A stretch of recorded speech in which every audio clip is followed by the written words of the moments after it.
सभी को मेरा नमस्कार। आप सबका स्वागत करता हूं मैं आज की ऑनलाइन क्लास में।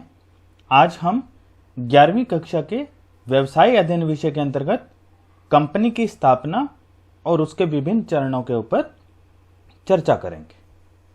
मैं कुलदीप बीरवाल आप सबका आज की ऑनलाइन क्लास में स्वागत करता हूं। तो चलिए शुरू करते हैं आज की अपनी ऑनलाइन क्लास। तो सबसे पहले हम ये जान लेते हैं कि इस पाठ में हम क्या सीखने वाले हैं।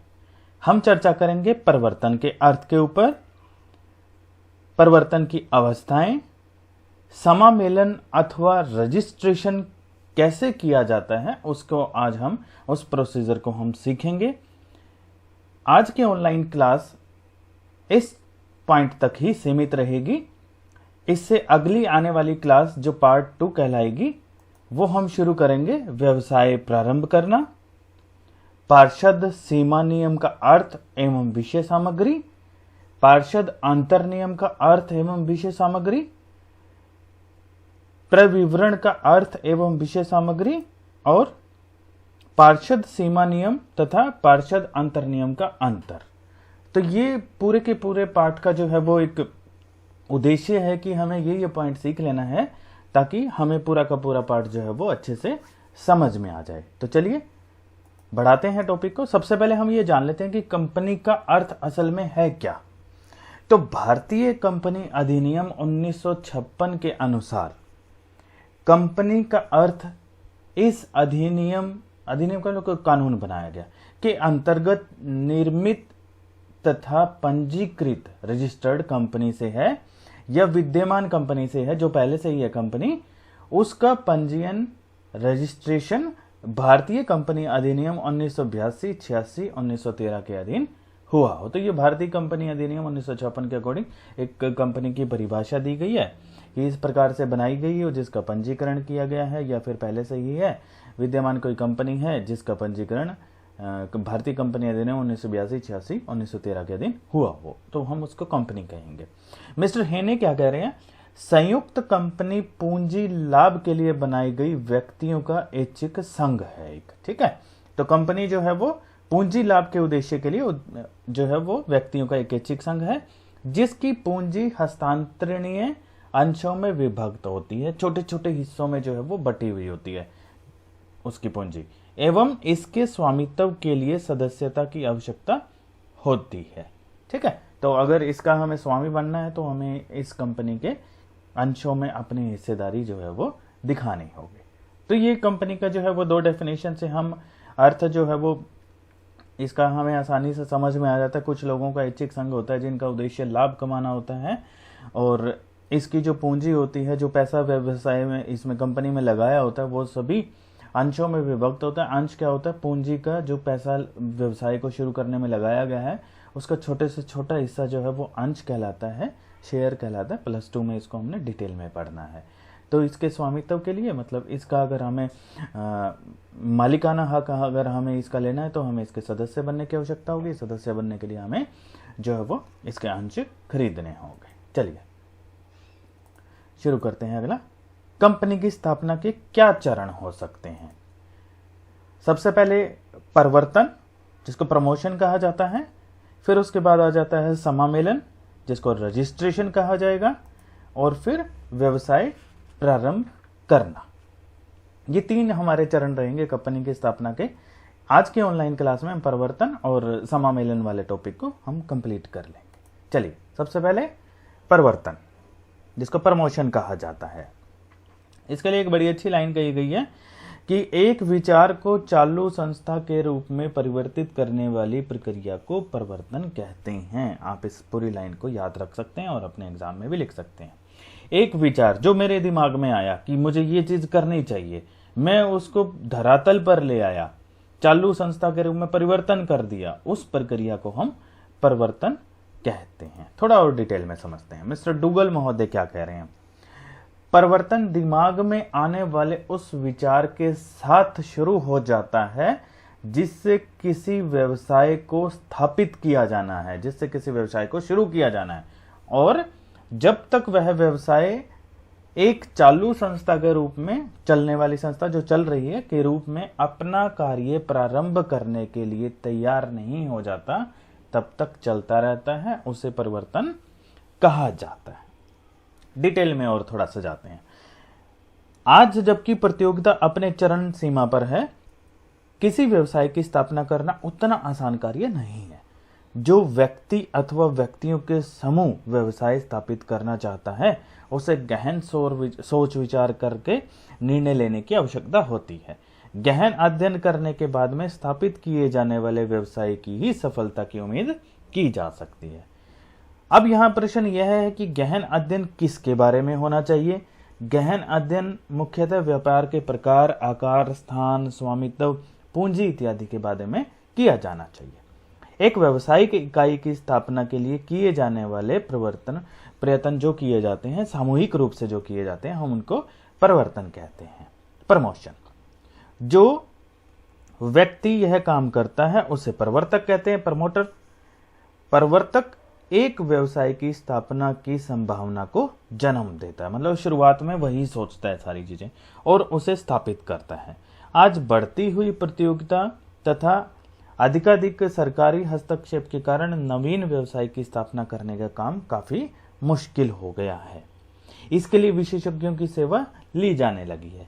कुछ व्यक्ति अथवा संस्थाएं परिवर्तन के काम में शामिल हैं। ये नए नए विचार खोजते हैं और उन्हें सार्थक बनाने की विधियां भी तैयार करते हैं।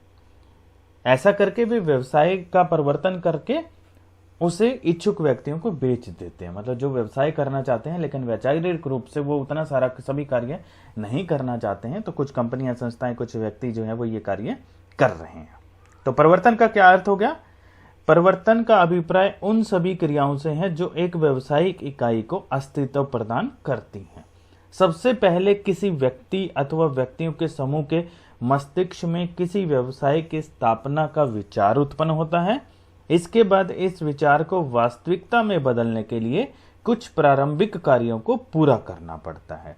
क्या हो सकते हैं? अगर उदाहरण के लिए हम बात करें, जैसे तैयार माल का क्रय विक्रय, कच्चे माल को तैयार माल में परिवर्तन करना जिसको निर्माणी व्यवसाय कहते हैं, सेवाएं प्रदान करने वाला व्यवसाय जैसे कि ट्रांसपोर्ट कंपनियां, इस प्रकार का। तो कुछ ना कुछ ऐसा दिमाग में आता है, फिर हम उसको शुरू करते हैं। तो परिवर्तन का क्या मतलब हो गया?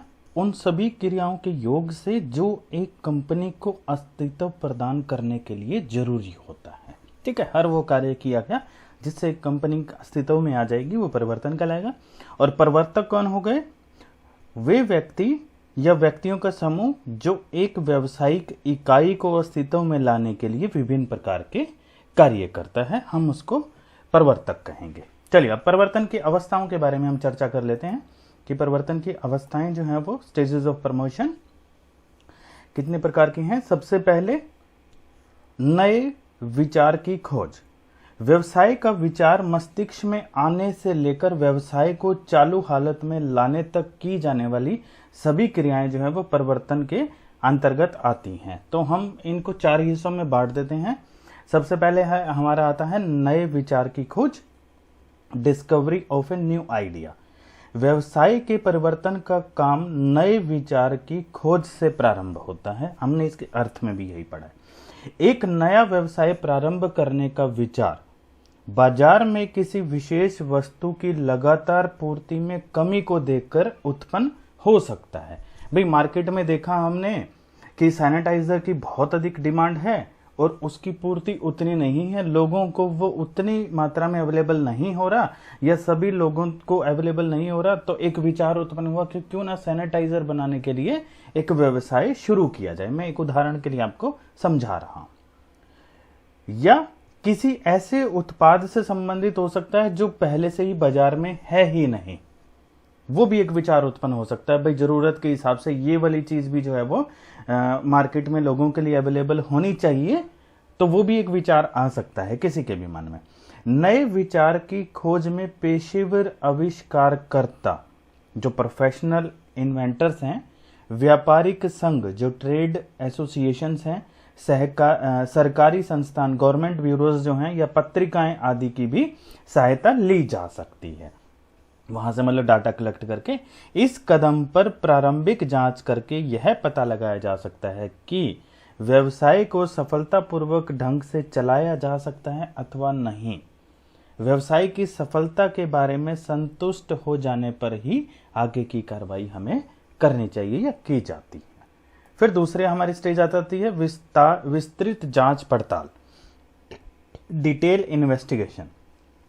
प्रारंभिक जांच पड़ताल कर लेने के बाद वास्तविक स्थिति ज्ञात करने के लिए विस्तृत जांच पड़ताल की जाती है।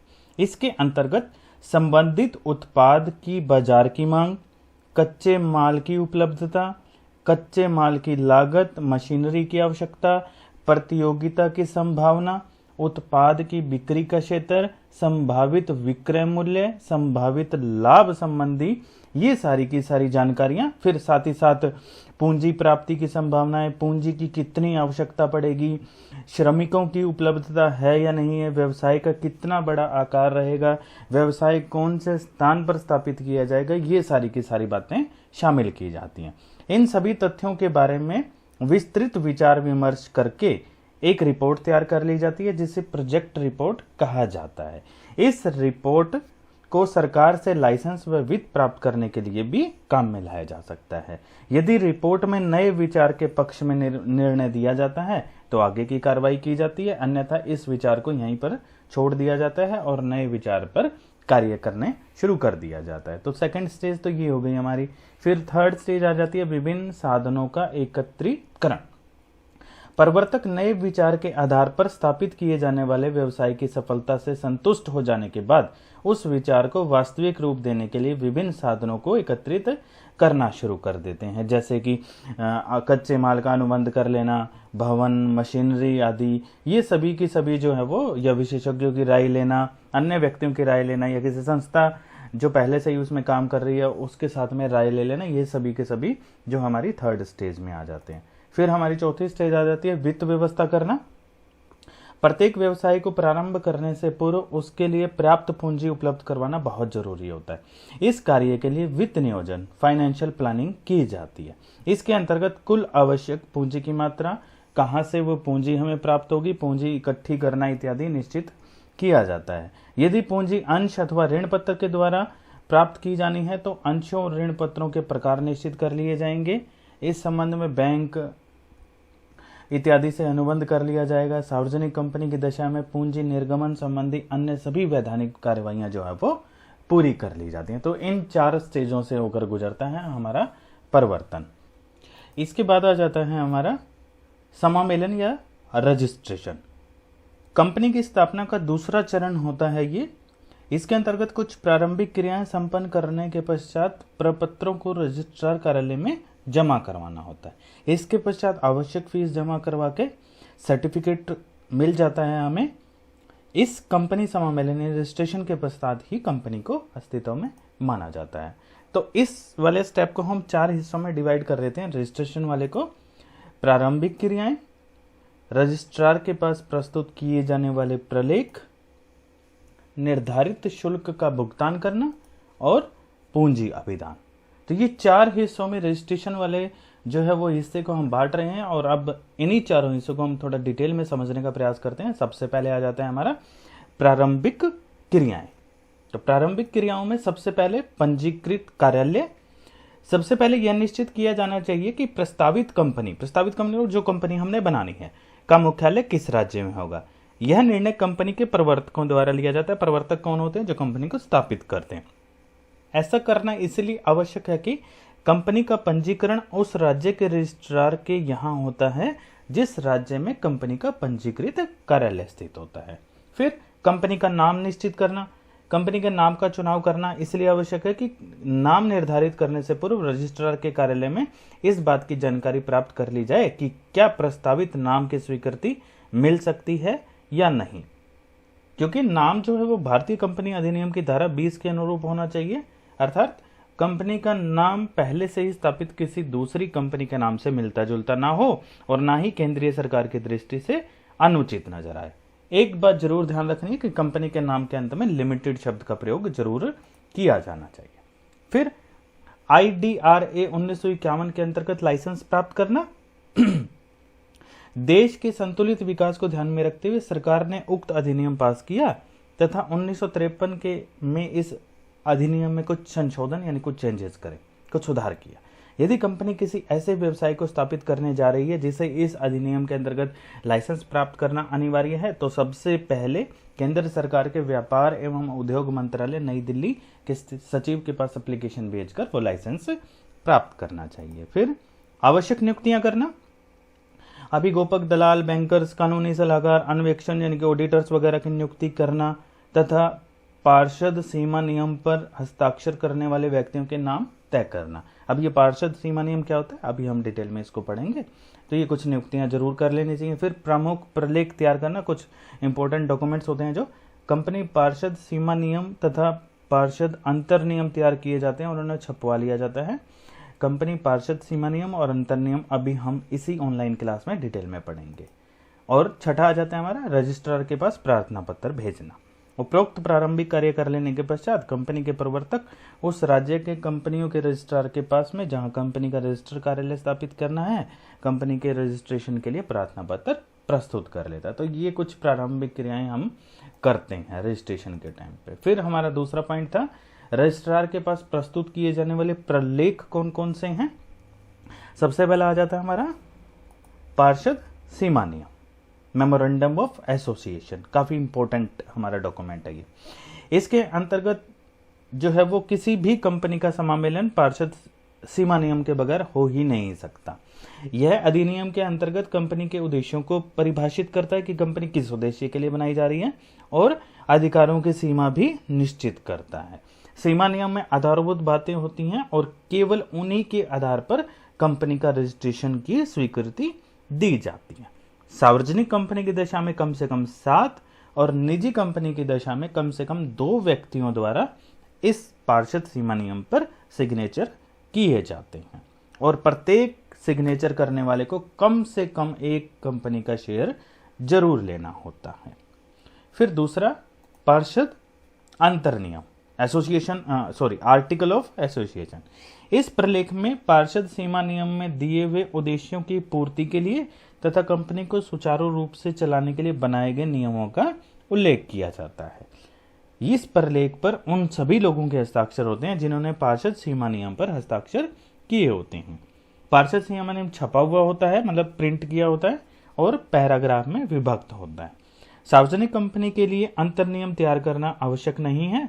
यदि वह चाहे तो इसके स्थान पर सारणी ए, जिसको टेबल ए बोलते हैं, स्वीकार कर सकती है। ऐसी दशा में पार्षद सीमा नियम को रजिस्ट्रार के पास भेजते समय बिना अंतर नियमों के रजिस्टर लिख देना जरूरी होता है। तो ये पहले वाला जो पॉइंट है वो बहुत जरूरी है, लेकिन अगर सार्वजनिक कंपनी की हम बात करें तो अंतर नियमों को जरूरी नहीं है कि वो मेंटेन करके जो है वो डॉक्यूमेंट तैयार करें। फिर तीसरा आ जाता है हमारा रजिस्टर्ड कार्यालय की सूचना। कंपनी के रजिस्टर्ड कार्यालय के स्थान तथा स्थिति की सूचना भी रजिस्टर्ड कार्यालय पर देनी पड़ती है कार्यालय में। यह सूचना रजिस्ट्रेशन के बाद 30 दिन के अंदर भी दी जा सकती है, तो विद इन 30 डेज आपको ये जरूर देना है। फिर संचालकों की सूची, लिस्ट ऑफ डायरेक्टर्स, उन व्यक्तियों की सूची रजिस्ट्रार के पास भेजी जाती है जो कि व्यक्ति में कंपनी में संचालन के रूप में कार्य करने के लिए सहमत हुए हैं। इस सूची में उन व्यक्तियों का नाम, पता, क्या वो कार्य करते हैं इत्यादि विवरण लिखा जाता है। निजी कंपनी की दशा में यह सूचना भेजनी आवश्यक नहीं है। फिर संचालकों की लिखित सहमति, संचालकों की सूची के साथ उन व्यक्तियों की लिखित सहमति भी निर्धारित फार्म पर भेजी जानी चाहिए जो कंपनी के संचालन बनने के लिए सहमत हुए हैं। एक निजी कंपनी की दशा में ऐसी लिखित सहमति भेजने की आवश्यकता नहीं है। फिर योग्यता अंशों के संबंध में वचन, संचालकों की लिखित सहमति के साथ साथ एक दूसरी सूचना भी निर्धारित फार्म पर भेजनी होती है जिसमें संचालकों की ओर से योग्यता अंशों को लेने तथा उनके भुगतान करने का वचन होता है। अब योग्यता अंश क्या होते हैं? ये वे अंश होते हैं जो अधिनियम के प्रावधानों के अंतर्गत प्रस्तावित कंपनी में संचालकों की भागीदारी को सुनिश्चित करने के लिए उनके द्वारा खरीदे जाने जरूरी होते हैं। जो हमने पार्षद सीमा नियम पहले पॉइंट के अंदर जो पढ़ा था ना कि हस्ताक्षरकर्ता को जो है एक एक अंश लेना जरूरी होता है, इसी प्रकार से संचालकों को भी योग्यता अंश लेने जरूरी होते हैं। फिर हमारा अगला पॉइंट आ जाता है प्रबंधक व्यवस्थापकों के साथ प्रारंभिक अनुबंध, जो एग्रीमेंट उनके साथ में होगा। यदि कंपनी के प्रबंधक, व्यवस्था संचालक, प्रबंध संचालक, मैनेजर, सचिव, कोषाध्यक्ष द्वारा की जाती है तो इन सभी व्यक्तियों के साथ में प्रारंभिक अनुबंध की एक प्रति कॉपी जो कंपनी रजिस्ट्रार के कार्यालय में फाइल करनी होती है। निजी कंपनी की दशा में ये जरूरी नहीं है। और आखिरी पॉइंट आ जाता है इसमें वैधानिक घोषणा। कंपनी के समामेलन के समय एक वैधानिक घोषणा रजिस्ट्रार के पास में भेजनी होती है कि रजिस्ट्री के लिए सभी वैधानिक आवश्यकताओं की पूर्ति की जा चुकी है, मतलब सभी डॉक्यूमेंट हमने पूरे कर दिए हैं। तो ये दूसरा स्टेप हो गया कंपनी के रजिस्ट्रेशन के लिए। फिर हमारा तीसरा आ जाता है स्टेप इसमें निर्धारित शुल्क का भुगतान करना। तो जो पिछले स्लाइड के अंदर जो सभी के सभी प्रपत्र दिए हुए थे, वो निर्धारित शुल्क भी कंपनी को रजिस्ट्रार के पास जमा कराना होता है उनके साथ में। यह भारतीय रिजर्व बैंक आरबीआई में भारत के सरकारी खाते में जमा किया जाता है। कंपनी अधिनियम की 10वीं सूची में इस शुल्क की जो है वो रेट जो है वो दरें जो है वो दी गई हैं डिटेल में। उपरोक्त कार्रवाई पूरी हो जाने के पास रजिस्ट्रार कार्यालय के समामेलन संबंधी प्रलेखों का निरीक्षण व जांच करता है। वो जब वह संतुष्ट हो जाता है कि सभी आवश्यक वैधानिक कार्रवाइयां पूरी कर ली गई हैं, सभी डॉक्यूमेंट ठीक हैं, सभी डॉक्यूमेंट दे दिए गए हैं, तो कंपनी अधिनियम 2013 की धारा 9 के अंतर्गत समामेलन का प्रमाण पत्र, जिसको कि CIN कहते हैं, वो जो है वो उस कंपनी को दे दिया जाता है। ठीक है, तो भारतीय कंपनी अधिनियम की 10वीं सूची में शुल्कों की दर दी गई है और समामेलन का प्रमाण पत्र दे दिया जाता है जिसको CIN बोलते हैं, और कॉर्पोरेट पहचान पत्र CIN जो है वो दे दिया जाता है। अब इसका इफेक्ट क्या पड़ता है? कंपनी एक रजिस्टर्ड संस्था बन जाती है। रजिस्ट्रेशन के प्रमाण पत्र को न्यायालय में कंपनी के अस्तित्व के रूप में प्रस्तुत किया जा सकता है। कंपनी एक कानूनी कृत्रिम व्यक्ति बन जाती है और उसका अस्तित्व सदस्यों से अलग माना जाने लगता है, जिसकी एक अलग स्टैंप होती है। ये हम सभी जानते हैं कि व्यापार और व्यापार चलाने वाला दोनों अलग अलग होते हैं। तो रजिस्ट्रेशन करने के बाद में ये हमारा कंसेप्ट जो है वो लागू हो जाता है। कंपनी का एक अस्तित्व स्थायी हो जाता है और इसके प्राप्त करते ही कंपनी जो है वो अपना व्यापार शुरू कर सकती है। फिर हमारा जो चौथा जो था रजिस्ट्रेशन के अंदर जो स्टेप था हमारा चौथा, पूंजी अभिदान, कैपिटल सब्सक्रिप्शन। तो अब इसके बारे में डिटेल में हम जान लेते हैं। एक निजी कंपनी या फिर एक सार्वजनिक कंपनी जिसमें अंश पूंजी नहीं हो, समामेलन के तुरंत पश्चात यानी कि रजिस्ट्रेशन के तुरंत पश्चात अपना व्यापार आरंभ कर सकती है। अतः पूंजी अभिदान अवस्था जो हम अभी पॉइंट पढ़ रहे हैं और व्यापार आरंभ करने की अवस्था अंश पूंजी वाली सार्वजनिक कंपनी पर ही लागू होती है। तो जिसने अपना पैसा अंश पूंजी के द्वारा इकट्ठा करना है उनके ऊपर ये पॉइंट जो है वो लागू होता है। पूंजी अभिदान अवस्था के अंतर्गत प्रवर्तकों को आवश्यक पूंजी एकत्रित करने के लिए क्या करना पड़ता है? कंपनी जनता को प्रविवरण जारी करती है और उसकी एक प्रति यानी उसकी कॉपी रजिस्ट्रार को भेजती है। अंशों के लिए आवेदन पत्र कंपनी का बैंकर प्राप्त करता है। यदि कंपनी को न्यूनतम अभिदान प्राप्त हो जाता है, न्यूनतम अभिदान का मतलब हो गया कंपनी अधिनियम द्वारा न्यूनतम अभिदान राशि जारी किए गए अंशों के 90% के बराबर निश्चित की गई, यानी कि जितनी पूंजी हमें चाहिए थी अगर उसका 90% हमें जो है आवेदन पत्र मिल जाते हैं तो संचालक अंशों के आवंटन के प्रस्ताव को पास करके आवेदकों को आवंटन पत्र भेज देता है और रजिस्ट्रार को आवंटन रिटर्न ऑफ अलॉटमेंट भेज दिया जाता है।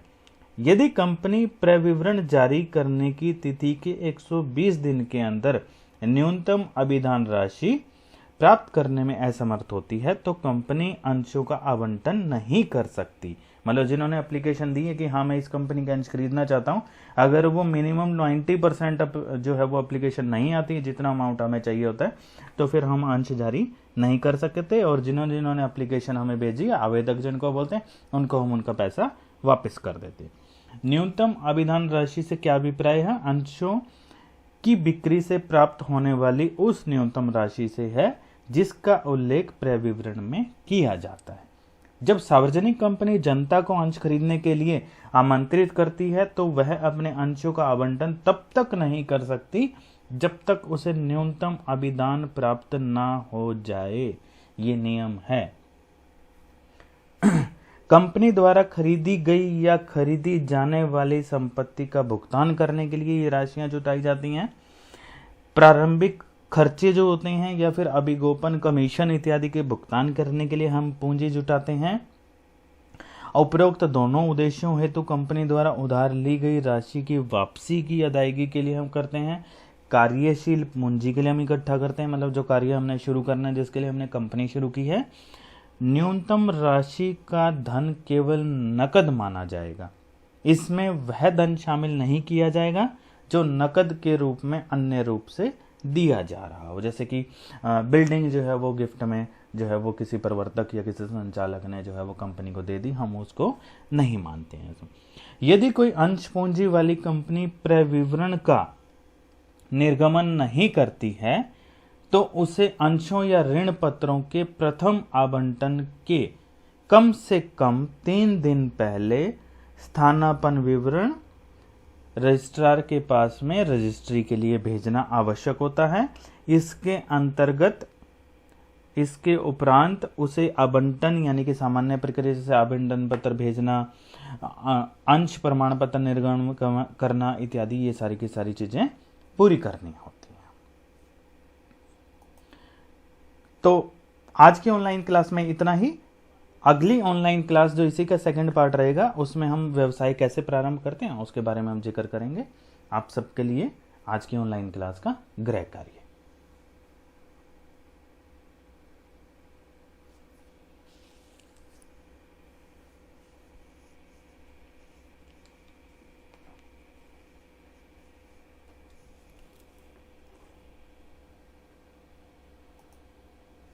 उम्मीद करता हूं आप सभी ने ध्यान से सुना होगा और किस प्रकार से हम कंपनी की स्थापना करते हैं उसके बारे में आपने जो है वो अच्छे प्रकार से जो जानकारी ले ली होगी। आज की हमने ऑनलाइन क्लास में हमने परिवर्तन का अर्थ, कंपनी का अर्थ समझा। परिवर्तन की हमने जो है वो चारों अवस्थाओं के बारे में पढ़ा कि नए विचारों की खोज की जाती है पहले, फिर विस्तृत जांच पड़ताल कर लेते हैं हम, फिर जो साधन हमें जरूरत होती है उनको हम इकट्ठा कर लेते हैं और वित्त व्यवस्था कर लेते हैं जो पैसे की हमें आवश्यकता होती है। साथ ही साथ आज की ऑनलाइन क्लास में हमने रजिस्ट्रेशन कैसे किया जाता है कंपनी का, उसकी चारों के चारों हमने जो स्टेप हैं उनके बारे में भी आज हमने चर्चा की। तो उम्मीद करता हूं बच्चों आप सबने ध्यान से सुना होगा और अच्छे प्रकार से समझ गए होंगे। अगली ऑनलाइन क्लास तक के लिए आप मुझे इजाजत दीजिए। आप सबका हार्दिक धन्यवाद।